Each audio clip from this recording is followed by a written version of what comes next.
আমাকে যদি হিয়ারিং এর নোটিশ ডাকে আমি তো যাবই না, আমি সবাইকে নিষেধ করব যে কোথাও যাওয়ার দরকার নাই, অ্যাটেন্ড করারই দরকার নাই। দেখি না কটা নাম্বার দেয়। আরে নির্বাচন কমিশন কোথায় দাঁড় করিয়েছে? নির্বাচন কমিশন, ইলেকশন কমিশন রাজ্যের চিফ সেক্রেটারিকে বলেন আর সিও কে বলেন। চিফ সেক্রেটারি কার আন্ডারে? ডিএম রা কার আন্ডারে? চিফ সেক্রেটারির আন্ডারে। জেলায় যান না, ব্লকে যান না, বুথ লেভেলে যান না। কি দিল্লির অফিসাররা করছে? ডিফেন্সের অফিসার করছে, না দিল্লির কোনো ল্যান্ড দপ্তরের অফিসাররা করছে, না কোনো শিক্ষা দপ্তরের অফিসাররা করছে? রাজ্য সরকারের আধিকারিকরাই তো এই নির্বাচনের কাজ করছে। তারা তো নির্বাচন কমিশনের অধীনে কাজ করছে। আরে অধীনে হলো তো কি হলো? আপনাকে অধীনে কাজ করছে মানে কি? উনাকে কোথায় বলেছে? কোটা একটা দেখাক যে তোমাকে মাস্ট 1000 খসড়া তালিকা আছে, সেখানে তোমাকে 500-কে নোটিশ করতে হবে, এটা ইলেকশন কমিশন বলেছে। একটা দেখাতে বলেন, আমাকে দিতে বলুন।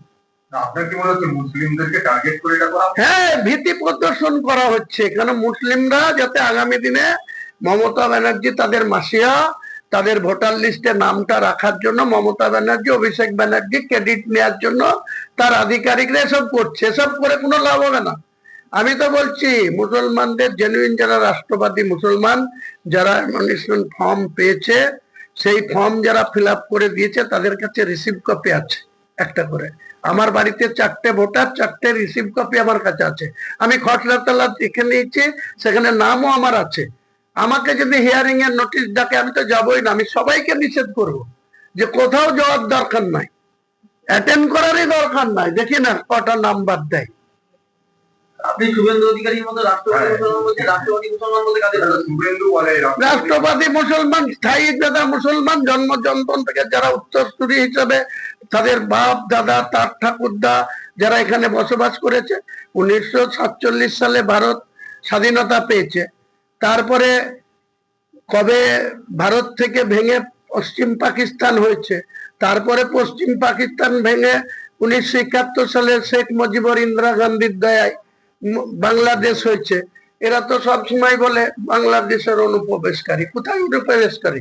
58 লক্ষ নাম বাদ গেছে। কত হিন্দু লোক আর কত মুসলিম লোক? শুভেন্দুকে বলুন রিপোর্ট পেপার পাবে, সেখানে তারা এফআইআর করবে এবং তারা অ্যাকশান নেবে।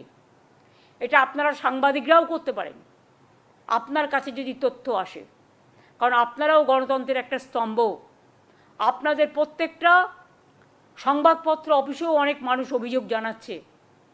আপনারাও দিনের পর দিন দেখিয়েছেন কিভাবে নাকে নল লাগিয়ে, কিভাবে অ্যাম্বুলেন্সে চড়ে, কিভাবে প্রেগনেন্ট লেডি, কিভাবে তারা এসছে।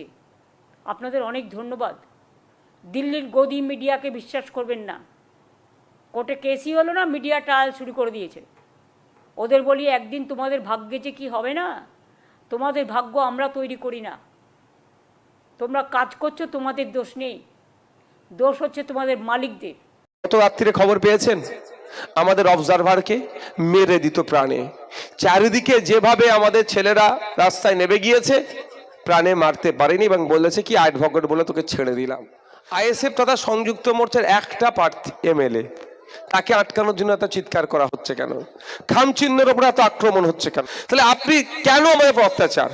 আচ্ছা, আমাদের বক্তব্য থেকে একটা কোনোদিন শুনেছেন সাম্প্রদায়িক শব্দ বেরিয়েছে? আমরা হিন্দু মুসলমান দলিত আদিবাসীর মধ্যে টেনশন তৈরি হোক এই ধরনের কথা বলেছি? আমরা বরঞ্চ দলিত আদিবাসী হিন্দু মুসলমানের মধ্যে সেতু বন্ধনের কাজ করি। আমরা কি বলি? শিক্ষার কথা বলি। আমরা বলি যে মমতা ব্যানার্জি যেই হাতে লক্ষ্মীর ভান্ডার দিচ্ছে, ওই হাতেই ছেলেদের ভবিষ্যৎগুলো ধ্বংস করছে। তার প্রমাণ হিসাবে আপনাদের এলাকার যে হাই স্কুল আছে, যে প্রাইমারি স্কুল আছে, গিয়ে দেখে আসুন। ছাত্রছাত্রীর সংখ্যা আর শিক্ষকের সংখ্যা দেখলে বুঝতে পারবেন কিভাবে আপনার ছেলেগুলোর ভবিষ্যৎ নষ্ট করে দিচ্ছে। আমাদের দাবি কি? স্কুলে শিক্ষক দিতে হবে। আমাদের দাবি কি?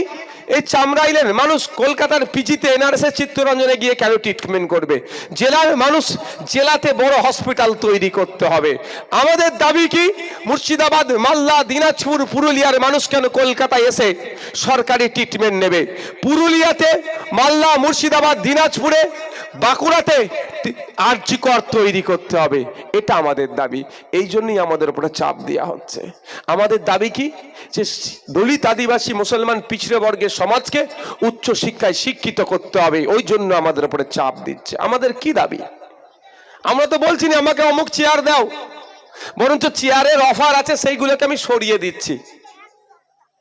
চেয়ারের তো অফার আছে আমার কাছে, কিন্তু আমি সেটাকে দূরে সরাচ্ছি, কারণ আমি একা চেয়ারে বসে কিচ্ছু লাভ হবে না।